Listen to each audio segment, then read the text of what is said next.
بسم اللہ الرحمن الرحیم۔ اس بار تو دیکھ کر لگ رہا ہے کہ شاید عوام بھی اس فروٹ مافیا کا بائیکاٹ کرنے کو تیار نہیں ہے، جبکہ فروٹ مافیا تو خیر پہلے سے ہی طے کر کے بیٹھی ہوئی ہے کہ اس ایک مہینے میں پورے 11 مہینے کی کسر نکالنی ہے، اور رمضان کے آغاز سے تو اس لاوارث شہر سے پوری انتظامیہ بالکل لاپتہ ہے۔ ٹریفک پولیس سڑکوں سے غائب، لوگ روزے کی حالت میں گھروں پر جلدی پہنچنے کی خاطر یا تو روزوں پر ٹریفک کے دباؤ کی وجہ سے ذلیل و خوار ہو رہے ہیں،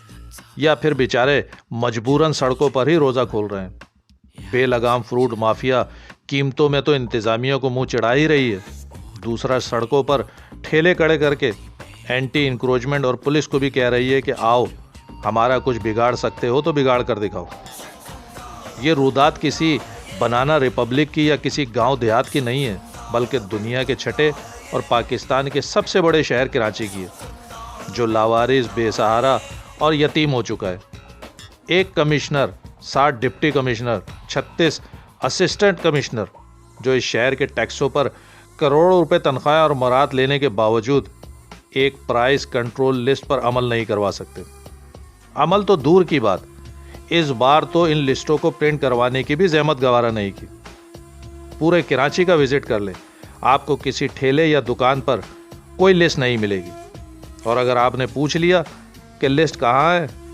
تو جواب اتنا جارحانہ اور تکبرانہ ہوگا کہ بیچارہ خریدار خاموشی سے سر جھکا کر یا تو مہنگے داموں خریداری کر لے گا یا خود کو کوستے اور دل ہی دل میں کڑتے ہوئے آگے بڑھ جائے گا۔ نہ جانے کن گناہوں کی سزا مل رہی ہے اس شہر کو۔ میں تو مسلسل ایک بات اس شہر کے لوگوں سے کہہ رہا ہوں کہ تم کس کے منتظر ہو؟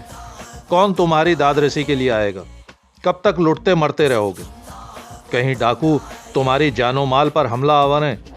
کہیں ناکوں اور شاہراہوں پر پولیس تمہارا انتظار کر رہی ہے، کہیں گیس بجلی کے ادارے تمہاری جیبوں پر ڈاکہ ڈال رہے ہیں، کہیں تجاوزات کے خاتمے کے لیے قائم کیے گئے ادارے سڑکوں، فٹ پاتھوں اور سروس روڈ پر تجاوزات قائم کروا کر تمہارے چلنے کے لیے زمین تنگ کر رہے ہیں، کہیں تیز رفتار ڈمپر لوڈر تمہاری قیمتی جانوں کو نگل رہے ہیں، کہیں ٹینکر مافیا تمہارا ہی پانی جس کا تم ٹیکس دیتے ہو تمہاری ہی لائنوں سے چوری کر کے تمہیں بیچ رہے ہیں،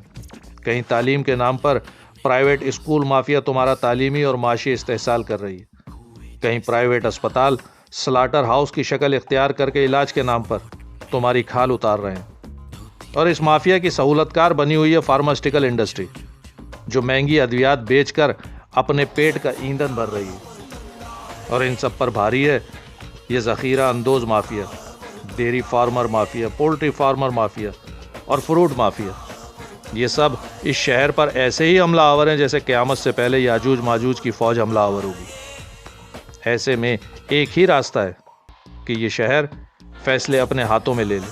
کیونکہ نہ پولیس آئے گی، نہ انتظامیہ جاگے گی اور نہ حکمرانوں کو ہوش آئے گا۔ جب تم نے ہی ان مافیات سے لڑنا اور جھگڑنا ہے تو اکیلے کیوں، مل کر کیوں نہیں؟ اس مافیا کا مقابلہ مل کر کرو۔ ان مافیاز کے خلاف رمضان سے ہی ایکشن لیا جائے، اور ابتدا فروٹ مافیا سے کی جائے، یا تو ان کا کھل کر اعلانیہ بائیکاٹ کیا جائے، ایسا بائیکاٹ کے جیسا کبھی ماضی میں جنگ اخبار کا کیا گیا تھا، نہیں تو ان سے لسٹوں کے مطابق خریداری کرو، نہ دیں تو سب مل کر ان کو ان کی اوقات یاد دلاؤ۔ یہ فیصلہ سب کو مل کر کرنا ہوگا، اکیلے لڑنے بحث کرنے کی بجائے مل کر اس مافیا کا اور پھر رمضان کے بعد دیگر مافیاز کا مقابلہ کرنے کی حکمت عملی بناؤ، کیونکہ یہی آخری راستہ ہے۔